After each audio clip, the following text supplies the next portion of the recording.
Boa tarde a todos. É um prazer estar aqui participando da primeira edição do CMCC Talks. Vou falar um pouquinho para vocês sobre o trabalho que eu tenho desenvolvido durante o mestrado no programa de Neurociência e Cognição aqui da Universidade Federal. Aprender a ler é um processo desafiador. Não é fácil, exige boas estratégias de ensino, exige também muita atenção dos pais, dos educadores, e como a gente viu na palestra anterior da Priscila, também um acompanhamento individualizado para garantir que cada criança tem uma maneira diferente de aprender, né, de assimilar os sons das palavras, dos fonemas, das sílabas, enfim. Há uma representação gráfica e, entretanto, algumas crianças podem ter mais dificuldades durante esse processo. Portanto, apesar de todas essas estratégias de acompanhamento, estratégias que podem promover um aprendizado melhor de leitura e escrita para as crianças, mesmo assim, algumas crianças podem ter dificuldades nesse momento.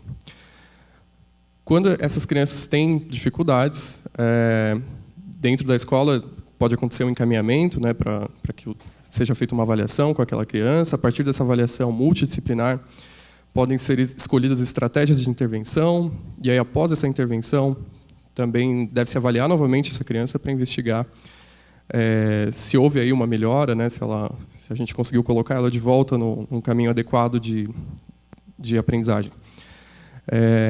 Em alguns casos isso não é possível, e também num país como o nosso é difícil a gente garantir que todos tenham acesso a essa avaliação multidisciplinar. Enfim, e leva-se muito tempo para conseguir realizar, de fato, um bom diagnóstico, uma boa intervenção individualizada com essas crianças. Bom, em 2013, pesquisadores brasileiros e americanos publicaram, então, esse artigo, apresentando aí uma tarefa musical, um jogo musical, que poderia ser relevante como uma ferramenta de rastreio precoce de crianças com risco para desenvolver transtornos específicos da aprendizagem. E por que música, né? Por que música nessa ferramenta? A gente sabe que atividades musicais podem ser estudadas, né? A gente tem interesse em estudar as bases biológicas das atividades musicais, seja tocando, seja ouvindo música, e principalmente o nosso engajamento emocional com atividades musicais, né? Então, alguns estudos nessa área, inclusive, demonstram o quanto que se engajar cognitivamente em atividades musicais envolve praticamente todas as funções cognitivas, né? Envolve uma série de áreas aí do nosso sistema nervoso. Pode ser relevante para a gente estudar as relações entre a música e a fala, né? O desenvolvimento da fala. Alguma coisa aconteceu? Tá. E o grau de exposição às atividades musicais pode ser interessante para a gente investigar o que acontece no cérebro ao longo do desenvolvimento, né? Pensando, por exemplo, em plasticidade cerebral, né? A música pode ser utilizada como um modelo para a gente entender essas mudanças que ocorrem durante o desenvolvimento, né?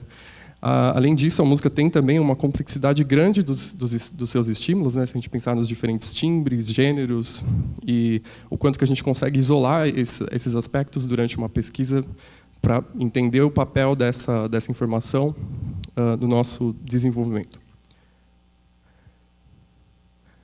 Em geral, a musicalidade contribui para a melhor compreensão das nossas capacidades cognitivas, sociais e do desenvolvimento humano. Envolve uma variedade de habilidades e é ecologicamente válida, acessível, lúdica e coletiva. Pensando justamente nos aspectos lúdicos e coletivos, o jogo que eu vou mostrar aqui para vocês pode ser, né, é sugerido que seja aí uma ferramenta ideal para ser utilizada em sala de aula, e com a manipulação que esse jogo apresenta, né, dessas informações musicais, a gente consegue avaliar um aspecto cognitivo importante, que está aí diretamente atrelado ao desenvolvimento da capacidade de leitura e escrita. Então, esse jogo é a tarefa de transcrição de sequências musicais, que daqui para frente eu vou chamar de MSTT. Ele é composto por 20 sequências. Aqui vocês vão ouvir 4 sequências seguidas, e cada uma dessas sequências é composta por 4 sons. O desafio dessa tarefa para as crianças é de justamente ouvir aquelas sequências de sons e, em seguida, após uma ordem ali de quem está aplicando o jogo, transcrever usando aqueles símbolos ali. Uma letra O ou um símbolo igual a um palito. Pode tocar, por favor?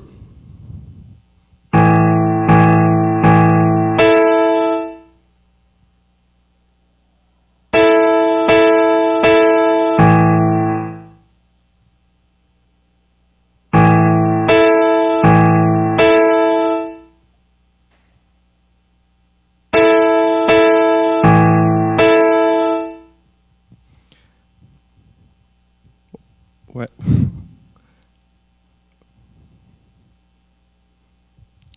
Certo. A gente ensina essas crianças a criar uma representação simbólica, né, usando esses 2 símbolos aí, para cada um desses diferentes sons, né? Então, existe um som que a gente chama de som grave, um som que a gente chama de som agudo, e a partir daí, cada uma dessas sequências tem apenas uma alternativa correta, que é a representação que a gente vê aqui embaixo, né? E, bom, avançando.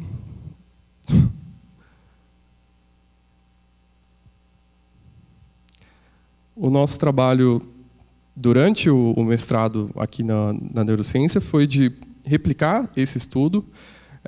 Esse estudo havia sido publicado em 2013 e eles utilizaram essa tarefa musical e avaliaram uma série de habilidades cognitivo-linguísticas em crianças de uma escola privada no interior de São Paulo.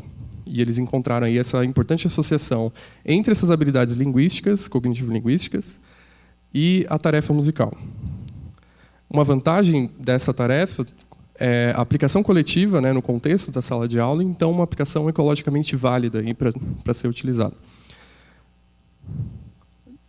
No nosso trabalho, as escolas escolhidas foram escolas públicas da rede municipal de Santo André, justamente para a gente investigar se era possível replicar parcialmente aquele trabalho em um contexto escolar diferente. A gente sabe o quanto que existem uma série de diferenças, né, estruturais, socioeconômicas, entre o ensino que a gente tem na escola pública e privada, principalmente num país como o nosso. E, claro, em uma dessas escolas, haviam aulas de música, né? A prefeitura fornecia aulas uma vez por semana de música, e esse seria, claro, um aspecto muito interessante para a gente identificar diferenças entre esses grupos.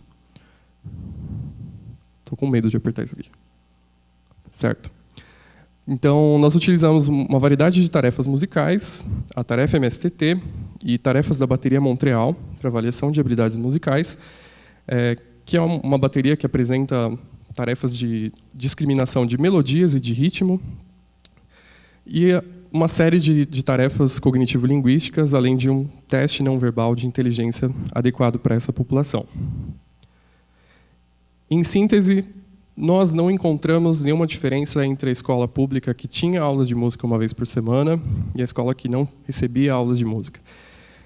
Tanto nas habilidades cognitivo-linguísticas quanto entre as habilidades musicais aqui avaliadas. Nós encontramos diferenças estatisticamente significativas em todas as tarefas linguísticas, mas não na tarefa MSTT.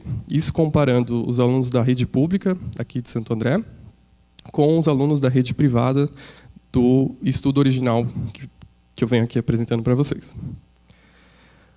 Um pior desempenho nessa tarefa musical, semelhante aí ao estudo original, pode ser relacionado a um pior desempenho em tarefas de consciência fonológica e leitura, que são aí tarefas indicadas exatamente no rastreio desses déficits em leitura e escrita, né? É exatamente esse tipo de tarefa que você usa num setting, né, de avaliação psicológica ou neuropsicológica para identificar em que estágio de desenvolvimento aquela criança ali se apresenta.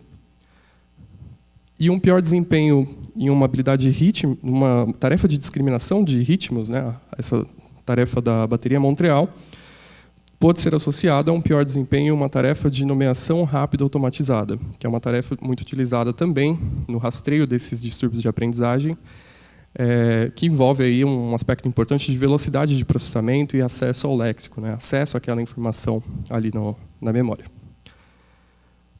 Bom, ficou péssimo a cor verde, mas acreditem em mim, isso é basicamente a dispersão do desempenho das crianças das escolas públicas e privadas na tarefa MSTT e em tarefas de fluência de leitura. O que a gente observa aqui é justamente que os alunos da escola privada tiveram um desempenho melhor,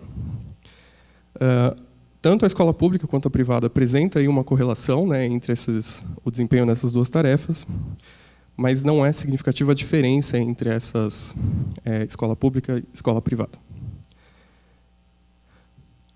Bom, no mesmo estudo a gente fez uma parte desse trabalho, foi uma avaliação longitudinal. Um ano depois, eu voltei às escolas e avaliei a habilidade de escrita dessas crianças, né, a capacidade deles de dizer palavras, por exemplo, como uma tarefa de ditado, e eles transcreverem isso, né? E o que a gente identificou é que as principais tarefas que foram consideradas bons preditores do desempenho na habilidade de escrita, né, avaliado um ano depois, foram justamente a habilidade de leitura e a tarefa MSTT. Além disso, mesmo quando a gente faz aí uma regressão hierárquica, quando a gente controla bem essas variáveis que são, claro, esperadas a serem bons preditores do desempenho em escrita, a MSTT manteve-se estatisticamente associada. É sabido na literatura que essas crianças que apresentam déficits de linguagem, né, transtornos de aprendizagem, possuem também déficits de processamento, de percepção e produção de ritmos. E a gente pôde encontrar um achado muito semelhante aqui no nosso trabalho. A tarefa MSTT mostrou-se capaz de ser usada para avaliar o processamento sequencial auditivo, que é relevante para a linguagem, para as funções executivas, em diferentes contextos escolares. E, claro, isso sugere, né, que a música, então, tem um papel muito importante como ferramenta complementar na identificação precoce de transtornos de aprendizagem. E é isso. Muito obrigado.